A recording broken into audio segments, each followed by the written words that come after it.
looking like a lost teddy bear. Like I was a lost teddy bear. Like if Ted had a girlfriend, you would be his girlfriend.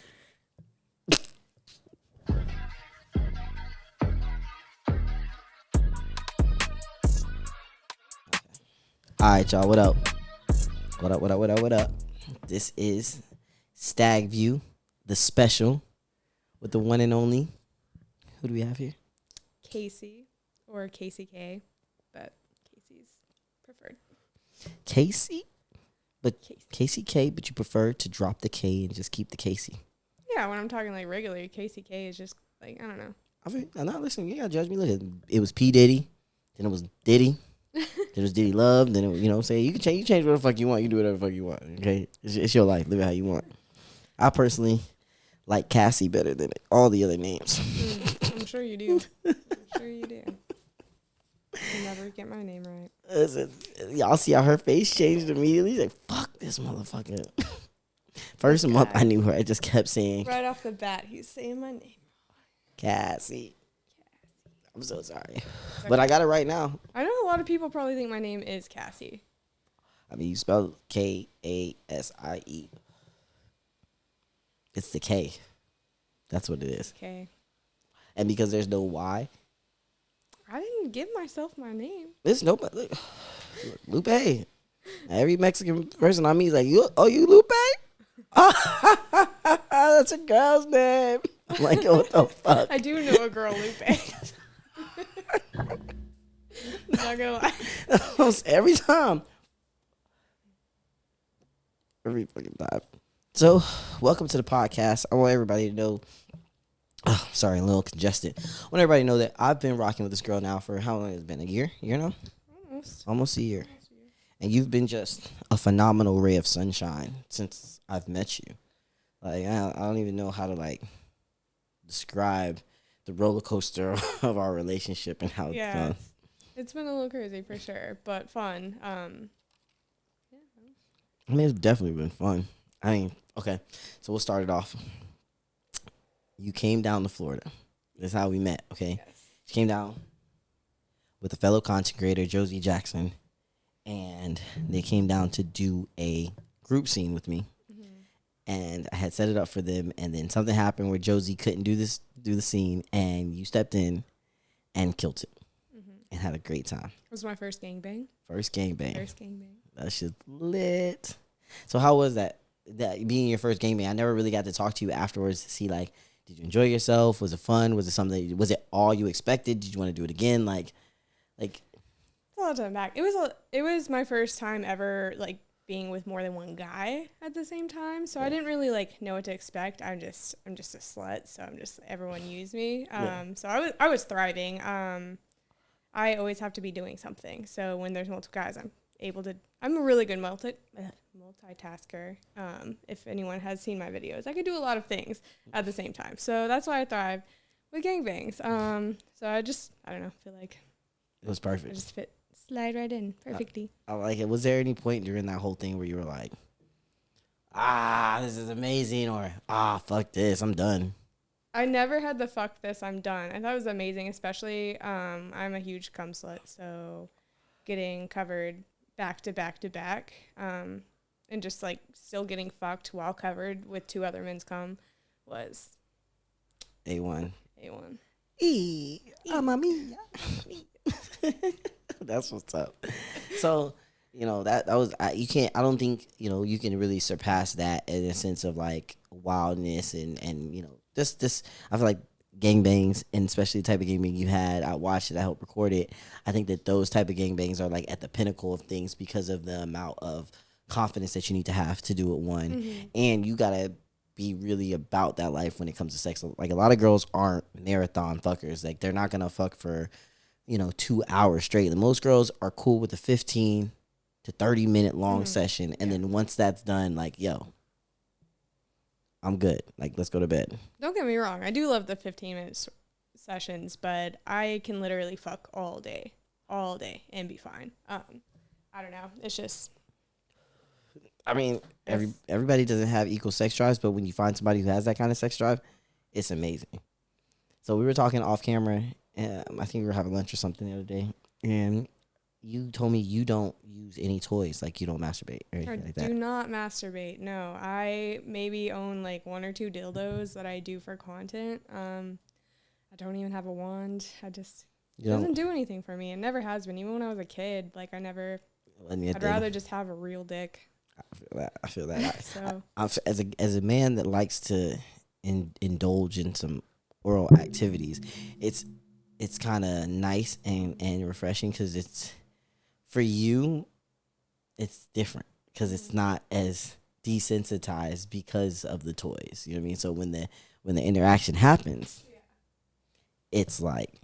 it's like it's almost too much sometimes. Like Is it's it? almost too much, but like not quite. Hey, if I'm ever too much, just let me know. Oh, never too much. Not in a bad way. In a bad way. It's just a lot of overwhelming. And then you're just like stuck, and it's amazing. It's amazing. Turn into a puddle. Yes, literally melt into a puddle.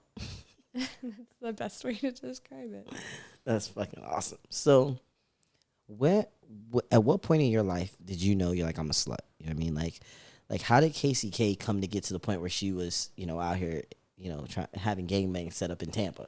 You know what I mean? Like, how did we get here? Did you like lose your virginity early? Did you like have like one traumatic experience that like shifted everything and like now you're like down this path and you can like go back and place it and say, okay, this was the moment for me that changed it all. Like for me, I had a babysitter and she was very sexual and that kind of warped my ideal on sex, you know what I mean? And I knew from like an early age, like that's where it's at. Mm-hmm. So how was that for you?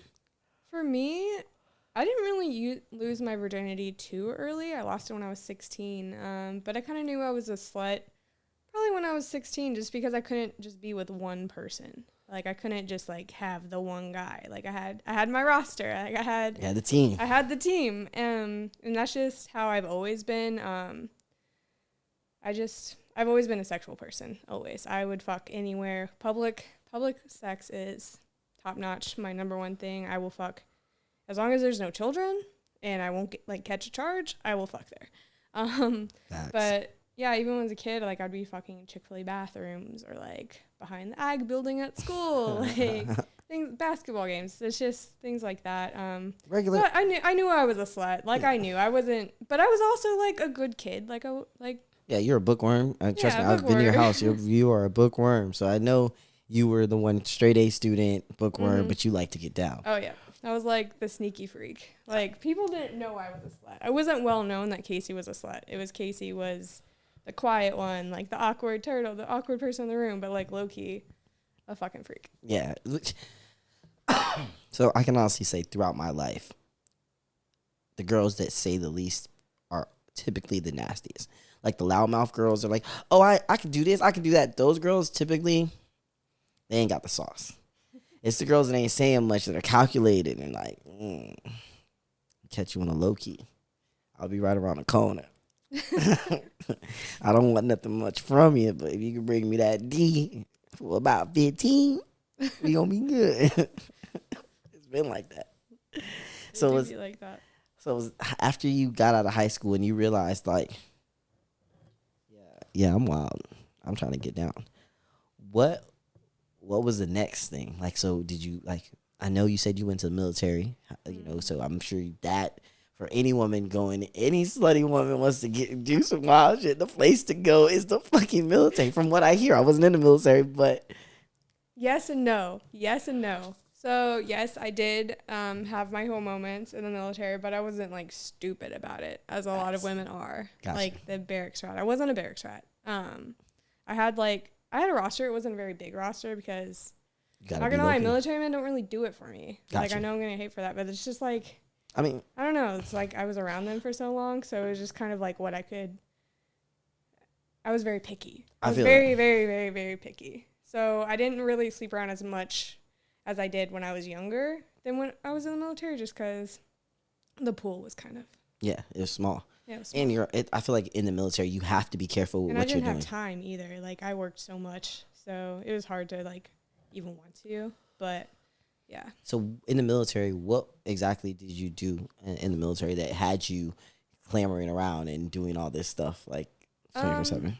I was a flight equipment technician for the Ospreys, you know, the helicopters with the 2 wings. Yeah, so I did that.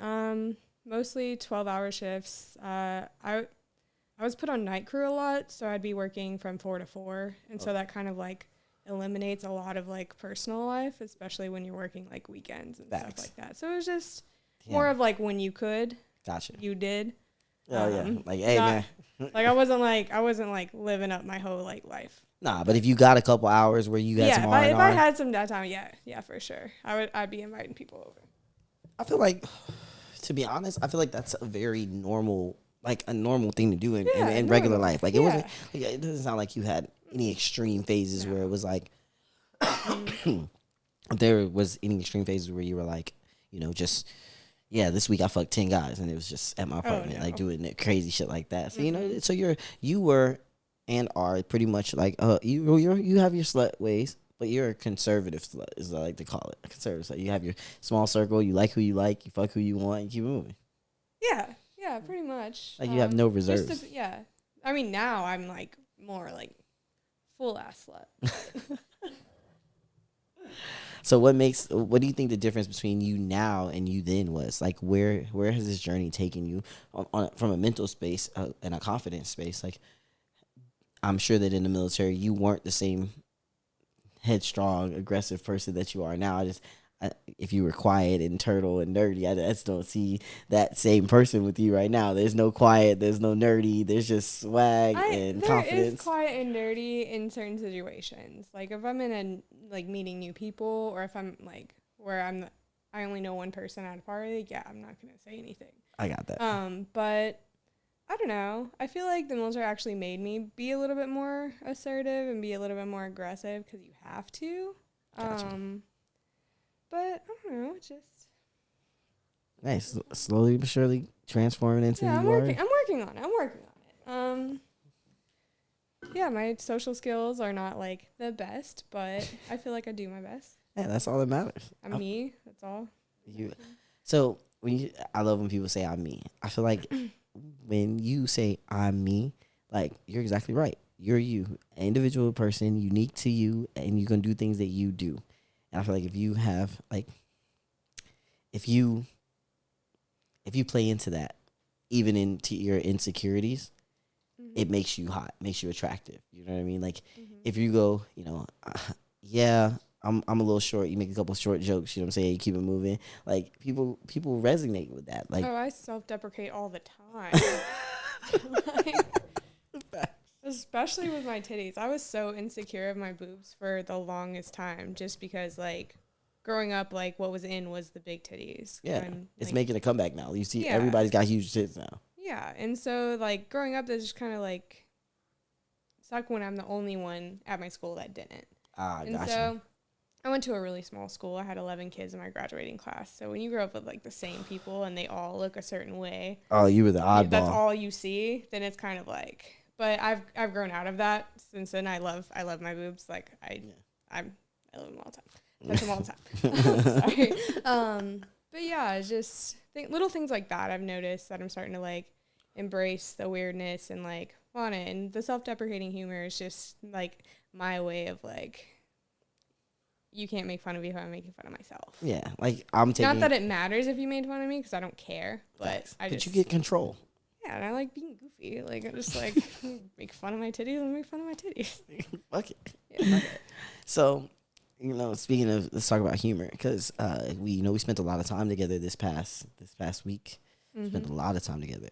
I think we've got to know each other's families, or got to know my family a little bit more in depth. You know, met my cats and my daughter, and we went on this road trip, and I remember talking about, you know, what you like to watch and how you like to spend your spare time. And you had this horror fetish. And I definitely call it a horror fetish because it's a horror fetish. I cannot say that. Horror fetish. It is. Good. So like, I am not a horror person at all. Okay. My wife, on the other hand, has become your bestie with this shit because she loves horror movies, and I absolutely hate horror movies. Okay, like let me not say I absolutely hate them. I hate the way it makes me feel. I hate having raw adrenaline pumping through my body that I can't do anything with. So how long have you liked Halloween and horror and like gore and Since I was a child, since like as long as I can remember, I would sneak out of my room when I was like 5 or 6 because my parents would watch their scary movies like when we went to bed, and I would sneak and I would like hide behind the couch or something and watch them. did you ever like get so scared that you made a sound like you were behind the couch and, and then they'd be like, "Hey, take your ass away." No, you was never that scared. No, I never really like got scared. I just liked the adrenaline. I liked that feeling, and so that's what I like. That's why I enjoy it. That's why I don't really get scared per se. There have been a few movies that have kind of been a little sus. But what was a movie that had you like, oh fuck? Barbarian. I've never seen Barbarian. You should watch it. Fuck no! If you were scared, I'm definitely not watching this shit. I wasn't scared. I was more like, what? But, that sounds like scared to me. Yeah. That's the one that I watched most recently. That's kind of like. Can you give me a gist without going too far? You want a gist of it? Just a gist. I don't need too much. Okay. I don't know how to describe it without giving it away. And like the way I'm going to say it just sounds so ridiculous. For people who have seen Barbarian, they know. It's about these people that get kidnapped when they go to this house. And it's kind of a person, it's like a really deformed person, keeps them there as her children.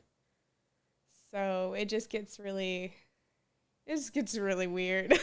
Yeah, wow. Maybe I'll have to watch that one. That sounds creepy already. It's cheesy, but it's good. She's like, it's cheesy, but it's scary. It got me fucking thinking. Fuck with it. I don't know. She's like, if some mutated person kidnapped me, I'm fucked. What? You told me not to hit the table because it'll make a sound, and I just did. It's all good. Halloween has always just been, the whole vibe about it. There's not like one specific thing. It's just how I feel, and I can't really describe it. It's like the weather's cool, and you can watch like cuddly movies, which are for me horror movies. Those are my cuddly movies. If anyone ever wants to take me on a date, Halloween movies or horror is the way to go. I said that so aggressively. Date like you looking for somebody out here. No. So speaking of that, dating and whatnot. So, are you open to dating? Possibly in the right situation. I'm very picky. I just got out of a really long marriage, so I'm not necessarily looking for like anything serious. I'm more of like casual dating, I guess. Looking for like so if you had to make the perfect prototype boyfriend that you were gonna date, what would he look like? What would he look like? I'm just Oh my gosh. or hold on, maybe not what he would just look like. What would he be like? What would your ideal man be like? My ideal man be like? Someone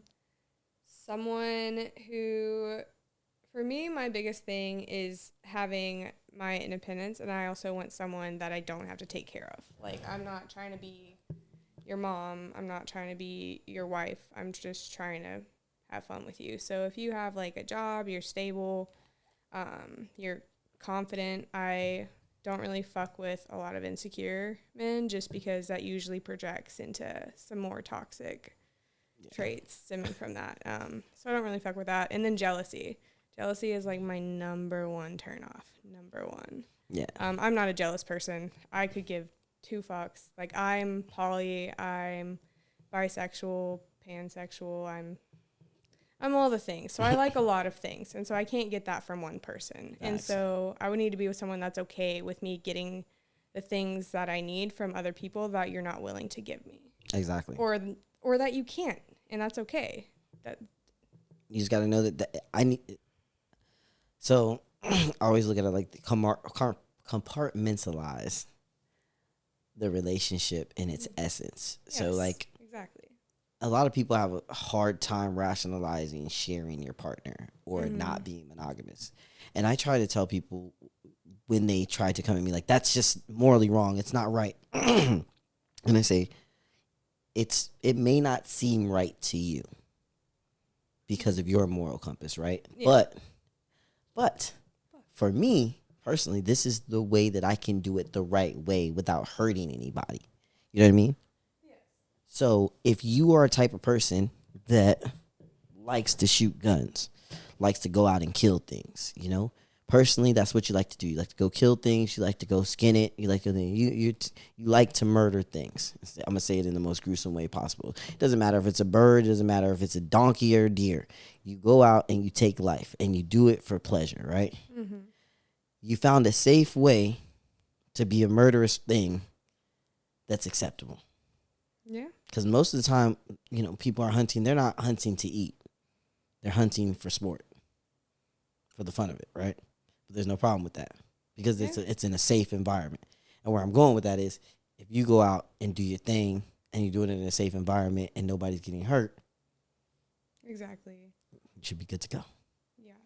You know what I mean? And that's kind of like, kind of weird, because when you're dating or trying to talk to people, you kind of got to explain that. Like, yeah, I have to explain that, like, hey, there's people that I have connections with. I'm big on connections. That's why I mess with the same people over and over, because I trust them, and I feel like friendship is important to get good content. Not saying that you can't get good content with random people. I'm not saying that at all. But, like, for me personally, it's better if I do have a connection. And so I need that in order to do this job properly, and I need a partner that's okay with me needing that. Building that connection. Like micro connections. Yeah, micro connections. Like, everyone has their place in my life, and it doesn't take away from someone else. What I have with one person, I don't have with another. I don't do the same things. I don't know how else to describe it. No, I mean, I think you did a fantastic job describing it, because I think, like, when people look at poly, right, and they go, oh, you know, on poly, they think, oh, you just love everybody. You just here, there, and it's like, well, I do love everybody. I just love them in different ways. And everybody, you know, maybe I can distribute 3 or 4 different love languages. Like, I can stop by the store and get a gift for, you know, Susan. And on the way back, I can stop over here and do this for Karen. And then Jimmy's over here, so I definitely need to do something for him. And I can do all of those things and provide all of these different things for these people. And they all have a piece of me, and they all get that, you know. Mm-hmm. And it may not be between them, but it's each one of those people provide a piece for me. Yeah. And now I'm whole. You know what I mean? And I get that to be whole. So I think it's great that you do form a connection with your, you know, with any of your content partners. And, you know, sometimes it's hard. Yeah, and I don't make those connections with everyone, like, of course, but when I do, I usually try to, I don't know how to describe this. Sorry. You're good. My mind just, like, wiped itself on that. I'm sorry. It's all good. So, what is there somebody in the industry that you want to work with? There's a lot of people in the industry I want to work with. A lot of people. I'm trying to figure out which Twitter crush I'm going to drop. Don't laugh like that. I'm sorry. I had to laugh like that because in my head I was like, yo, in the past, like, 2 weeks, you've shown me, like, a couple of people. So I'm sure the list is longer than that. So now I'm on the spot. Oh, my goodness. My goodness.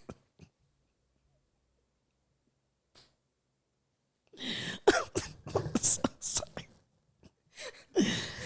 Oh, my gosh. All right. Let's see. This one's a couple. Lilith and Stash Bandicoot. They're in, I think they're Chicago. Yeah. Nice. I met him at Exotica for, like, a brief second, but they're really hot. He has a mustache, and they're tatted, and my bad. The mustache is in? No, I didn't say that. I typically don't like mustaches, so I don't want that to go on record. But there are a select few that can pull it off, and he is one of them. Nice. So don't Listen, everyone. I'm not saying that. I have a mustache, so I don't talk shit. You have like other stuff too. Yeah. No, my mustache is small. It doesn't count as a stash. It's like a trim. Like it's just nice and tight. So I get it. Like the facial hair, everybody's got to rock a specific type of facial hair that's right for their face. I know. I'm trying.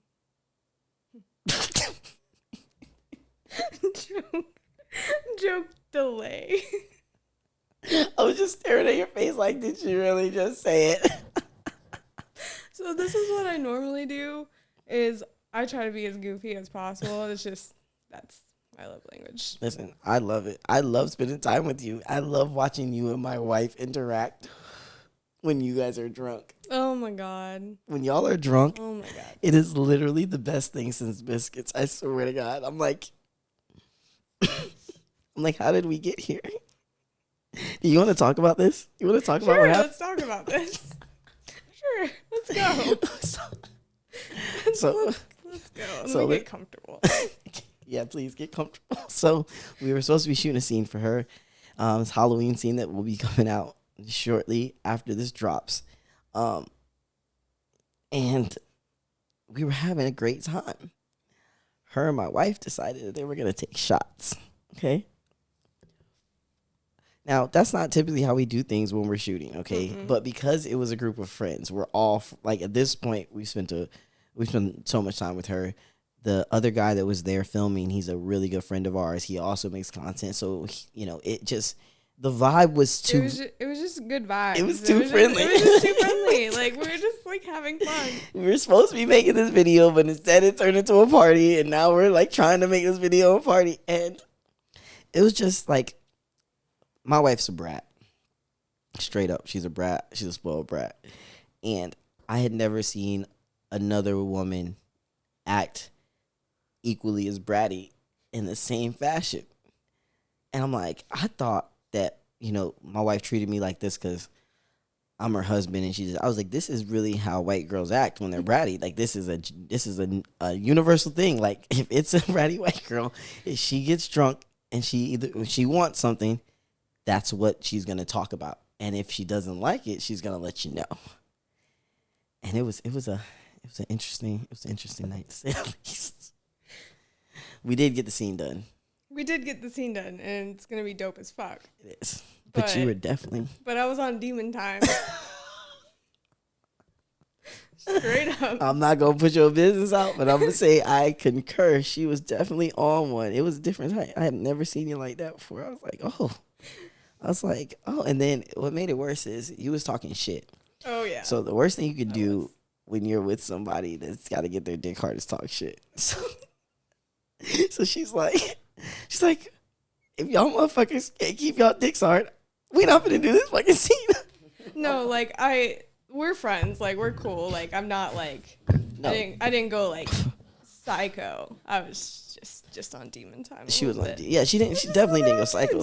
But it's not like it wasn't like common. Like my wife is the exact same way. Like if we're doing something that's like lifestyle and like it's not going exactly how she thinks it should go, she's gonna get up and she's gonna leave.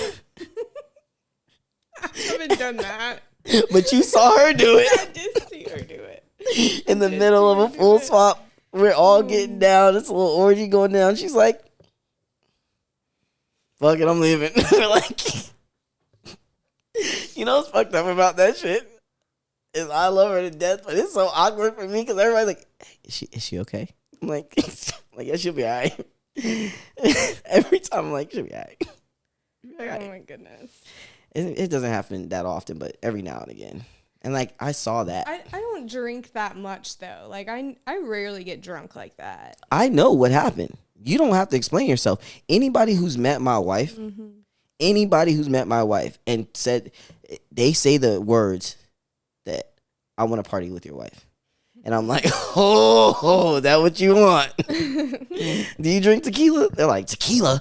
Ugh. I'm like, well, get prepared to do some tequila shots because that's what she's drinking. And then they're like, oh, I'll be all right. And then what happens? and they're cussing people out for having shriveled up dicks on their set. That's what they're doing. What you doing? Well, but it was taking so long. Like, we started this at like 9, and it was like almost 1 o'clock. I mean, that's true, but we also did shoot a full cinematic scene. We had red lights. It's gonna be We're so shooting from cool. outside. We got like suspense. We got people in masks. You know, like it was It's full. You're tied up. There's tape on you out. The only part that that's the part that took all the time. The sex part is the part that was supposed to take 15 minutes. Like, that's the part that's the easy part. All that other shit was hard. We were like sweating outside. I'm in a whole sweatsuit and shit, like tracksuit in the middle of fucking hot ass goddamn September. I had to take You're a fucking trooper. I was like, I gotta take a shower. You and him both troopers, for sure. For real. Man, that's fucking funny. But we got it done. We got the scene done. You ended up passing out. Yep. My wife passed out. You brought Wawa, though. Hey. Wawa. I'm not from here, so I don't really fuck with Wawa, but Wawa be life-saving at 4 o'clock in the morning, bro. Wawa come through. Anytime after 2 a.m., it's only Waffle House and Wawa. That's all we got. That's all we got. So, I mean, but yeah, I appreciate you on every level, bro. You are the epitome of fun. Like I said, I didn't think I could meet somebody as bratty as my wife, and I'm glad I met you. Because now I can drop her with your bitch ass and run away. Please do. I love it because now I know you guys have similar energies when it comes to like how y'all handle things. So I'm like, not concerned. Bye. That's how it goes. Now, see, now you're part of the tribe. She adopted you. She made me breakfast this morning. She adopted you. I know. I love it. It's you, hot wife Lexi Love, y'all two. Y'all got adopted. She's like, come on. Yep. And then you got Genesis is like her like big sister. I love her. I love them both. Actually, they're actually on their way here. Are they? They are. They said they would be here around like 4:35. Oh, okay. How long is that from now? Like an hour and 30 minutes. Okay, that's what's up. So, yeah.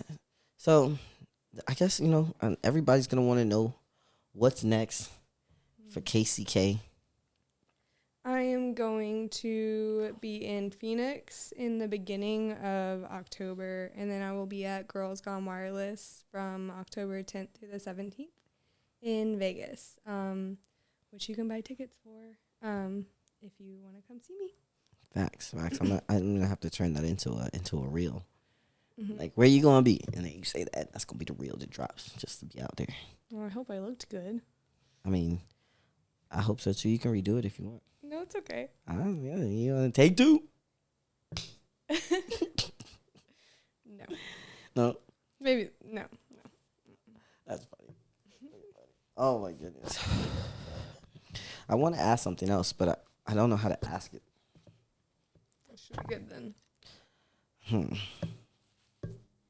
I have to take this earring out. It's just puncturing my ear, my neck. I don't know how girls be wearing dangly earrings and be doing podcasts, bro. I be seeing some girls with them shits. I'm like, bro, how the fuck is that working right now? I don't wear earrings. You don't wear earrings at all? Mm-mm. My ears are too sensitive with piercings. What aren't you allergic to when it comes to metal? My skin's like bougie. It has to be like, it has to be that like expensive ass like titanium or white gold. It can't be like white gold plated. It like actually has to be white gold. And how much is like white gold, not white gold plated? It's expensive. That's why I don't wear jewelry. I feel that. Listen. I don't wear jewelry because it's expensive too. I'll wear the chain that I got, but that shit ain't real diamonds. I ain't even. People like, why you wear a chain? It's not real. I'm like, why would I buy a chain that I'm gonna wear 2 times and spend $30K? Because if I sell it, like, I'm not gonna sell it. What? I'm gonna spend 30 grand on this little ass chain for what? I don't care how rich I am. I'm not doing it. If I ever just slap me, uppercut me, Knock me the fuck out, please. Got you. Please. So, now that you've done your gangbang, what's next? What's the next thing you want to do on some wild shit? I do want more gangbangs. I don't know. That's a good question. There's a lot of things. I definitely want another gangbang, bigger this time, or a train where like I'm tied up and like everyone just like runs through me. That's like it's like on the top right now of what I've been thinking about. Gotcha. But yeah, I don't know. Just I'm open to anything really. Okay. Within reason. Within a little tiny fraction of reason. Not a lot. So I don't like my nipples being pinched. I was literally that is my only thing. Don't touch. They're pretty to look at, but don't touch them.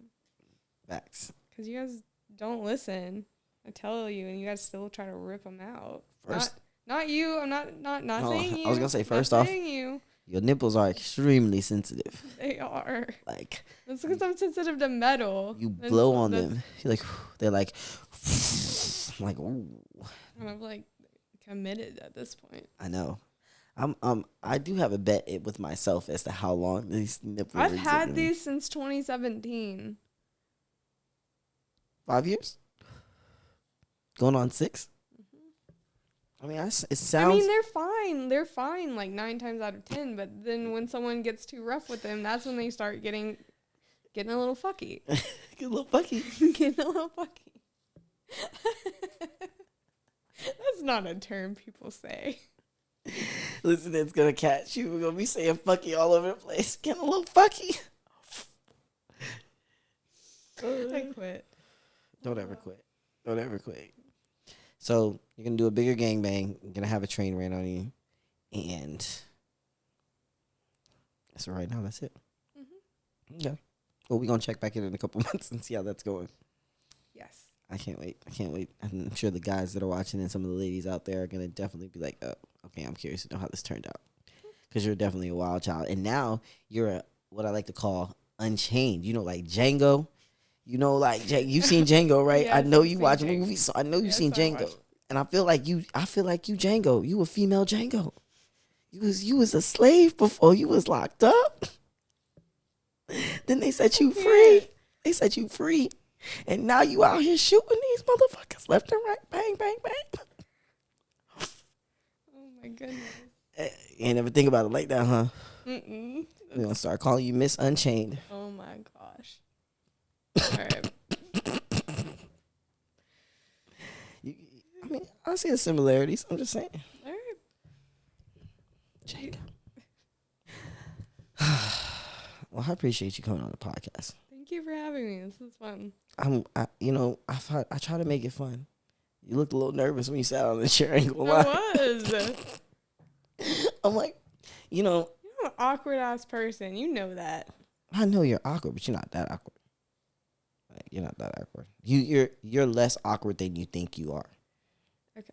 I think that you overthink that you're doing things that are like people are like, what the fuck? And most of the time you're so quiet, people don't even notice the shit. Like you be thinking people saying like, I'd be like, hey, you know that girl, Kasie K? They'd be like, who? I'm like, the little small. Oh, her. Oh yeah. Shit. She's okay. Yeah. I'm like, I saw her on Twitter. Yeah. I'm like, you didn't see her standing right there. I am very small. No, your presence is contained. Like you don't like you're not boisterous with your presence. Like your presence is very. Like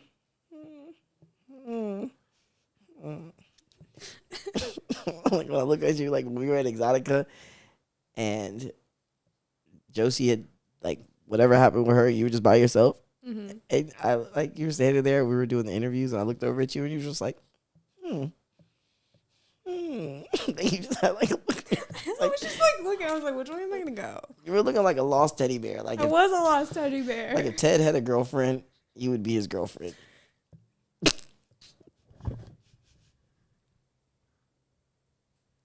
That's just what I thought in my head. I know. This is what happens when you get high on the podcast. Facts. Well, welcome to the podcast. Thank you.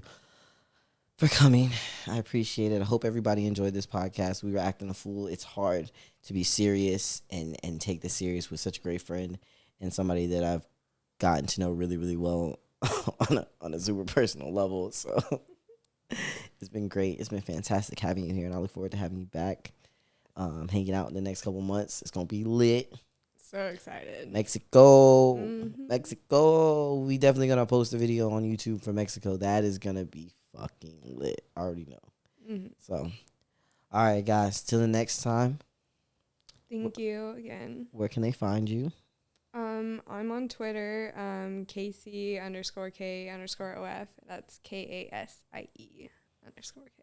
Gotcha. And I'm also on Instagram. It's .Kasie K. And yeah, my OnlyFans is Kasie_K. I don't know what else you need. Kasie K. Kasie_K. Kasie?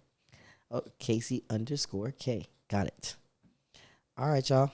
Mm-hmm. This is STAGVIEW. I'm Lupe. I'm Kasie. Peace.